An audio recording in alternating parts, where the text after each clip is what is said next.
নমস্কার। ফেব্রুয়ারি মাসের কবিতা পাঠ। ফেব্রুয়ারি মাস ভাষার মাস। এই পর্বে আমরা যে কবিতা পড়ব, আজকে প্রথম কবি অরূপ আচার্য। সে ক্রমাগত নির্মাণে থাকে। তার এক একটি সৃষ্টির পেছনে এক একটি ধ্বংস। হয়তো সে পায় না যা অন্য কেউ পায়, হয়তো সে যায় না যে পথে গিয়েছে সকলে। সে ক্রমাগত নির্মাণে থাকে, ছেড়ে দেয় ভিসিআর সুচারু ফ্ল্যাটে থাকার সুখ। সুখের ভিতরে আছে নষ্ট অসুখের বীজ, বীজের ভেতরে আছে প্রেত মায়া, মায়ার ভিতরে আছে দুঃস্বপ্নের ভয়, ভয়ের ভিতরে পরাজয়। তারও নিচে মিশে আছে অপূর্ব এক ক্ষয়, যশের রাক্ষস গিলে খায় মননের স্রোত। সে ক্রমাগত নির্মাণে থাকে, জীবনের ধ্বংসের উপর শুয়ে সৃষ্টিতে মাতে। কেউ তাকে ক্রমাগত মারে, হাতে নয় ভাতে।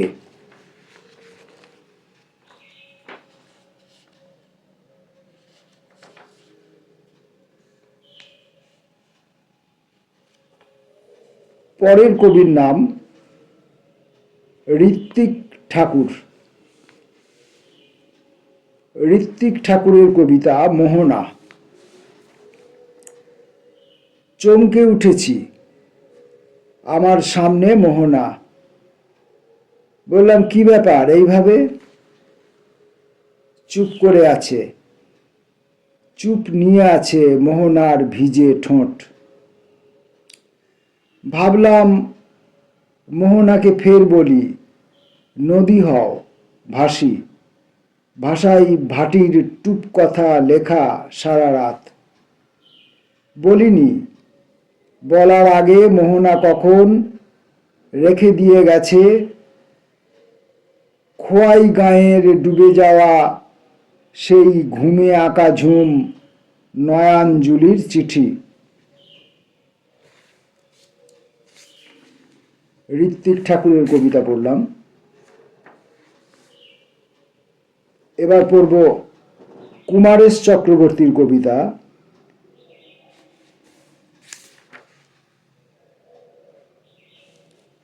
একদিন রাত্রিকে।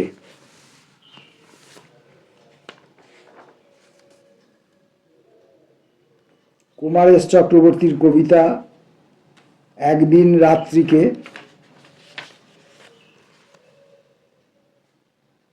রাত্রি ছিল উদ্ভ্রান্ত, আবোল তাবোল।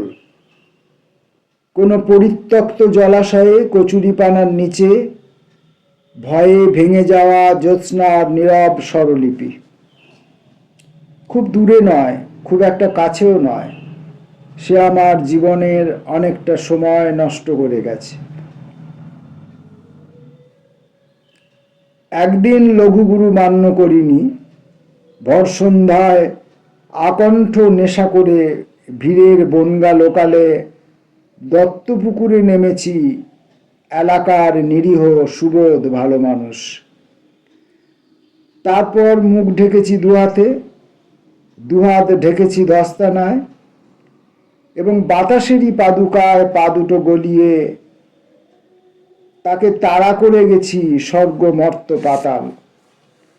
আর এই প্রথমবার রাত্রিও পেছোতে পেছোতে অতর্কিতে ঘুরে দাঁড়িয়েই হাঁটু মুড়ে বসে গেল ননস্টপ।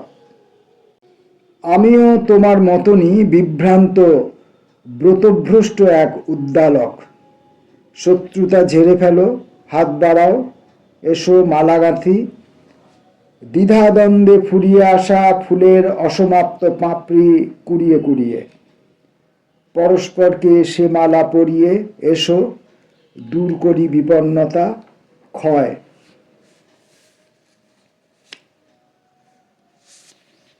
পড়ব কাজল চক্রবর্তীর কবিতা মহা ভালোবাসার ফয়েলে।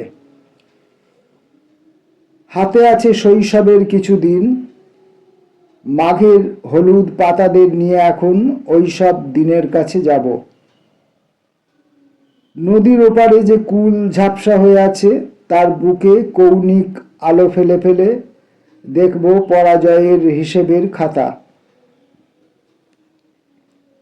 নিসর্গের খুব কাছে বুকে হাত রাখার মতো স্থির প্রজ্ঞার একটু নিষিদ্ধ বিস্তার নিয়ে পুরুষ বাউলের একতারায় আরো একবার মৃত্যু পেরিয়ে যাব প্রেমের খেয়াঘাটে। মহা ভালোবাসার ফয়েলে মুড়ে রাখা রুটি দুটো আমরা দুজনে সপ্রেমে ভাগ করে খাবো। ফেব্রুয়ারি মাসের কবিতা পড়ছি আমরা। এখন কল্লোল শ্রী মজুমদারের কবিতা প্রাকৃত গাথা। অযোধ্যার তিহুর আমি তখনও জাগিনি, আমাকে প্রদক্ষিণ করছে গঙ্গার জল, আর আমাদের ছিন্ন বসতির উপর দিয়ে বয়ে যাচ্ছে মৃদুমন্দ বসন্ত সমীর। আমি কেবল নিয়ন্ডার্থাল আগুন বুনে আগুনের বীজগুলি ছড়িয়ে দিয়েছি আরো ঘুম কাতরতার দিকে। আবার প্রাণ প্রবাহিত হচ্ছে প্রাণ থেকে তার ছায়ার দিকে এই নিকষ অন্ধকারে। আমাকে জাগালো যে নারী, ফসলের সেই দেবীকে প্রণাম। আমাকে জাগালো যে পুরুষ, যুদ্ধের সেই দেবতাকে প্রণাম। আমার গলায় দুলুক সিংহের থাবা আর বাঘের নখের মালা।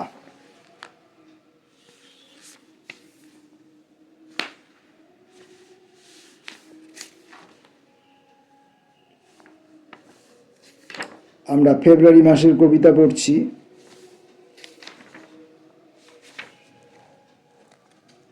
ফেব্রুয়ারি মাসের কবিতা পাঠ পর্বে এখনকার কবির নাম জহর সেন মজুমদার। বনভূমি। গাঢ় এই বনভূমির ভেতর মশারির দড়ি মুখে চার কোণে দাঁড়িয়ে রয়েছে চারটি ময়ূর। মশারির ভেতর সাধকের মতো তুমি দুই পা ভাঁজ বসে আছো সারা রাত চক্ষু বুজে। একটি লম্বা কিশোরী হাঁড়ি ভর্তি রক্ত নিয়ে এসে কিছু বলছে। একটি স্থূলকায় মহিলা লাল জিভ বার করে হেঁয়ালি হলুদ হয়ে আছে। দুটি লিঙ্গ কাটা বাচ্চা ফুঁ দিয়ে বসন্তকাল তৈরি করছে। আমরাও 6 জন কুকুর শৃঙ্খল ছিঁড়ে শ্মশানের দরজায় ঘেউ ঘেউ রাখি। তুমি কি সত্যি সাধক, নাকি তোমার অন্ত্রনালীতে শুধু ব্যর্থ ক্রিয়াপদ? তুমি কি সত্যি কবি, নাকি থলথলে ভুঁড়ির নিচে নষ্ট রাত্রির বীর্য ভেসে আসে শুধুমাত্র আমাদের দারিদ্র্যের দিকে? চক্ষু খোলো, একবার চক্ষু খোলো, কথা বলো ওই সব ময়ূরের সাথে। ফেব্রুয়ারি মাসের কবিতা এই পর্বে এখনকার কবির নাম নাসের হোসেন। ঝোঁকা। ঝোঁকা আর ঝুঁকির মধ্যে আকাশ পাতাল তফাৎ থাকলেও কিছু কিছু অনিন্দ সুন্দর মিলও আছে। ঝোঁকা আর ঝুঁকির মধ্যে আকাশ পাতাল তফাৎ থাকলেও কিছু কিছু অনিন্দ সুন্দর মিল আছে। এই যে একটু আগে তুমি যখন পা ছোঁয়ার ব্যায়াম করছিলে, সেটা ঝোঁকাও বটে, ঝুঁকিও বটে। আবার সেই দৃশ্যটার কথা ভাবো, গত বছর পাহাড়ে ট্রেকিং করতে করতে অকস্মাৎ সামনে অতল স্পর্শী ফাটল। তুমি ঝুঁকে যেন বা খুঁটিয়ে খুঁটিয়ে দেখতে চাইছিলে মাটি থেকে কতটা উঁচুতে উঠে আসতে পেরেছ। তোমার পায়ের ঠোকা লেগে একটা বড়সড় পাথর সোজা নিচে।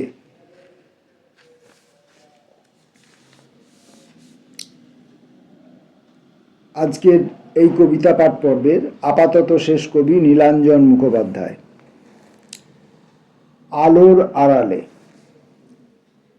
ভাস্কর, তুষার, ইমুন্ডু মালায় কার রুদ্রবীণা বাজে? আমি তো হারিয়ে গেছি কত না কথায় আর কাজে, তবু কে ডেকেছে আবার? গধূলি সন্ধ্যার আলো কারা যে জ্বালালো, আবার এলাম ফিরে। এতে কার কতটুকু মায়া হলো দেখিনি। তবুও কত বাচ্চা বাচ্চা আলোর ছেলেরা খড়ের গাদায় খেলা করতে করতে বেথলেহেমের তারা যখনই দেখালো, মুছে গেল দিনানুদিনের যত কালো। আলোর আড়াল থেকে শব্দ এলো কার? বাচ্চা বাচ্চা কবিদের অস্থিরতা মোটে চেনা চেনা লাগছে না যে। আকুল উচ্ছ্বাসে তাই ডেকেছি আবার, ভাস্কর, তুষার। নীলাঞ্জন মুখোপাধ্যায়ের কবিতা আলোর আড়ালে পড়লাম। এইখানে দ্বিতীয় লাইনটা আমি আরেকবার পড়ব। ওটা শোনার সময় মনে হতে পারে যে আমি হয়তো শব্দটা ভুল পড়েছি। প্রথম যেখানে কবিতা শুরু হচ্ছে তার দ্বিতীয় লাইনের প্রথম শব্দটি খেয়াল করবেন। ভাস্কর, তুষার, ইমুন্ডমালায় কার রুদ্রবীণা বাজে। ইমুন্ডমালায়, নিমুন্ডমালা নয় কিন্তু এখানে যা লেখা আছে, যা প্রিন্টেড আছে আমি তাই পড়ছি। ইমুন্ডমালায় কার রুদ্রবীণা বাজে। এখন ই জগৎ, ইন্টারনেট, এইখানে যে মুন্ডুমালা সেই হিসাবে এই শব্দটি তৈরি হয়ে থাকতে পারে ইমুন্ডমালা, নিমুন্ডমালা কিন্তু নয়। এটা পরিষ্কার করার জন্য এটা আরেকবার শুনিয়ে দিলাম। নমস্কার, আপাতত কবিতা পাঠ এখানেই শেষ করছি। ফিরে আসবো পরবর্তী কোনো কবিতা পাঠের ভিডিওতে।